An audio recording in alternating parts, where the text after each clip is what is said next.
Thank you, Mr. Krishnan. Good afternoon, ladies and gentlemen. It's a pleasure to be here. During the 2 days of the summit, I'm sure all of you would have come across a lot of concepts to develop Bangalore into the innovation hub of Asia.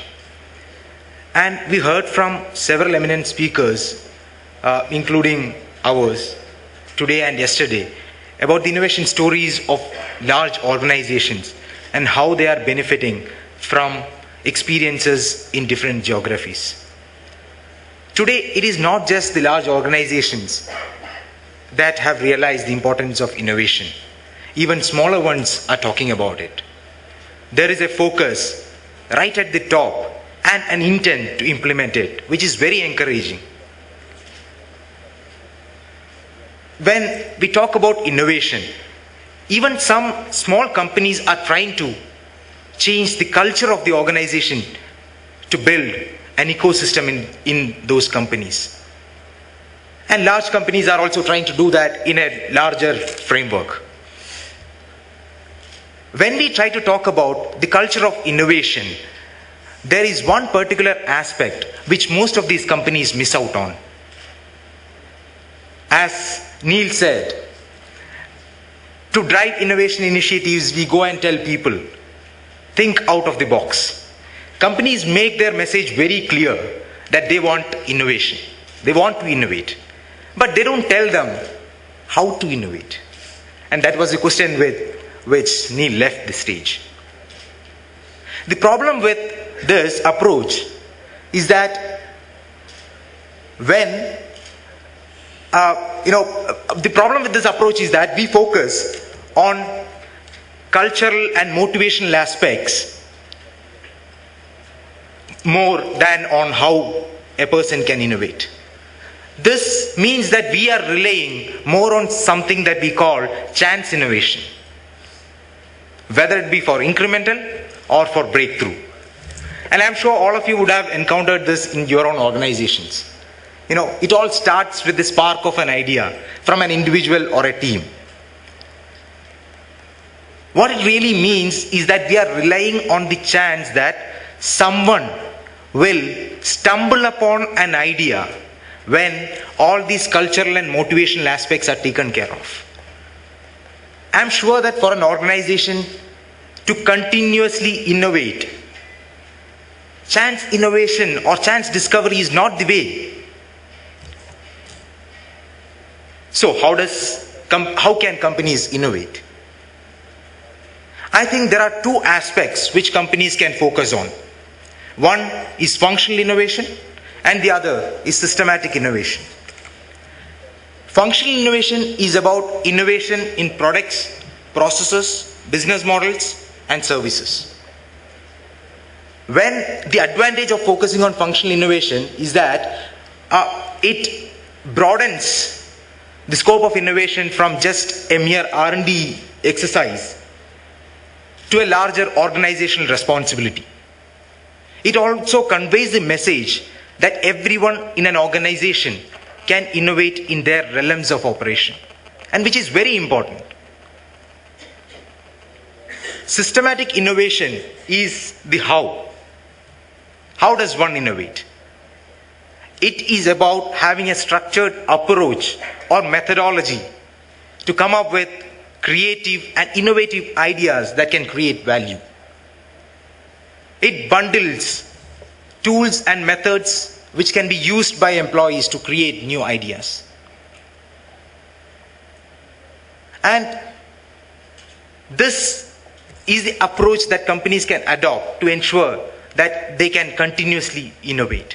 When people are equipped with a method to innovate, I think we can move to the broader question of how can organizations sustain innovation. The flow of ideas generally slows down in an organization because of three reasons. One, ideas get killed early. Second, there is no feedback or progress visible to the person who proposed the ideas. And third, organizational hierarchy or the power distance that Piyush mentioned. So we believe that technology, effective use of technology can solve many problems which are related to, many problems which are encountered by organizations. Today, in the era of Facebook, all of us know that to circumvent organizational hierarchy, we can create what is called a virtual space. A virtual space where employees can discuss their ideas, even the most absurd ones, without worrying about what superiors will think. And it also ensures that organizations can use the wisdom of people who are not so outspoken. Virtual space also ensures that a feedback is received by the innovator, not just from top management, but also from peers. It also ensures that it also eases a lot of pressure on top management to do a massive prioritization exercise to decide which are the ideas to be taken to the next implementation table. And we believe that ideas do not get killed because they are not implementable. Ideas get killed in organizations because people who are discussing it have not been able to come up with ways of implementing it. Think about it. It may be possible that a person in your organization sitting in a different location, or even better, a floor above or below in the same building, may know the ways of implementing it. If you kill that idea because you don't have avenues to explore such opportunities, it is not just the employee who is losing out, it is the organization. So virtual space comes to the rescue even in such a situation, because it helps organizations in bringing people together, developing collaboration amongst them, and ensuring that interaction happens for using the collective wisdom of the entire organization. I'm not saying technology is a panacea for everything, but it is a strong enabler that can solve several problems which are encountered by organizations today when it comes to innovation, of course. Now, since we have looked at the organizational view, I think we can move up to a societal, to get a better societal perspective. I think no innovation discussion is complete without referring to Israel. I was amazed the last time I was there. It's bubbling with activities. It's bubbling with startup activity. In 2009, Dan Senner and Saul Singer, remarked that there was one startup for 1,800 people in that country, and that was in 2009. And I am sure the number would have increased during the past 2 years.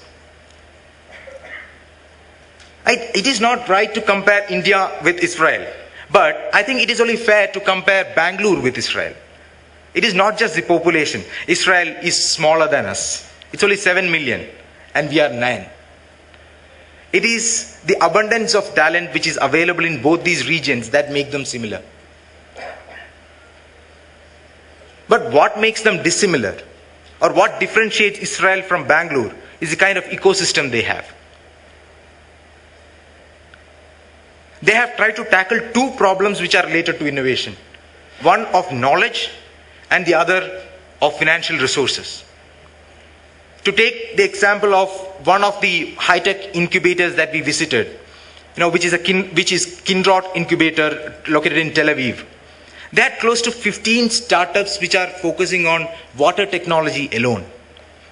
What that means is that the startups had the opportunity to interact with each other and learn from each other and use the collective wisdom which is available in that incubator.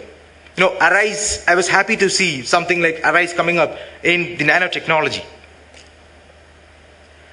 And the advantage provided by such a setup for an incubator is that it helps him build a level of expertise in that area that helps him to contribute actively and support the startups actively.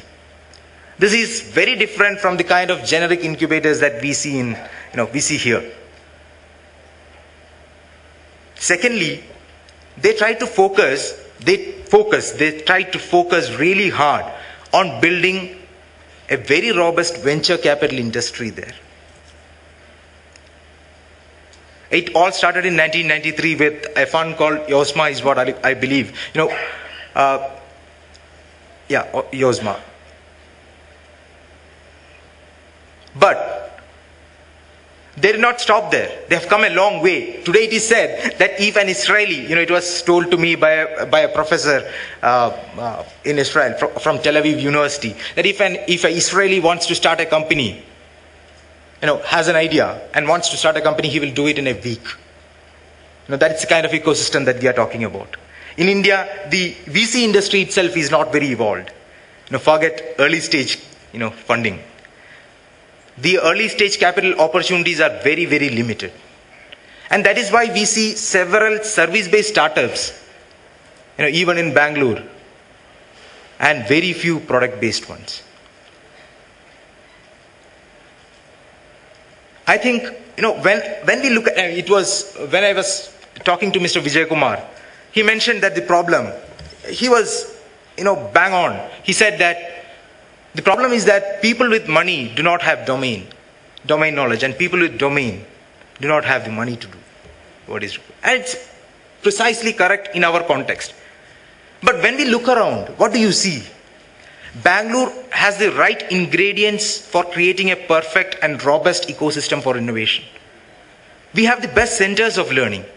We have Indian Institute of Science. We have maybe at one corner Indian Institute of Management, Bangalore at another corner, and National Law School of India University at another corner. If we are able to generate or develop interlinkages between these institutions and create specific incubators which focus on specialized technologies, then probably, not probably, for sure, Bangalore can transform itself.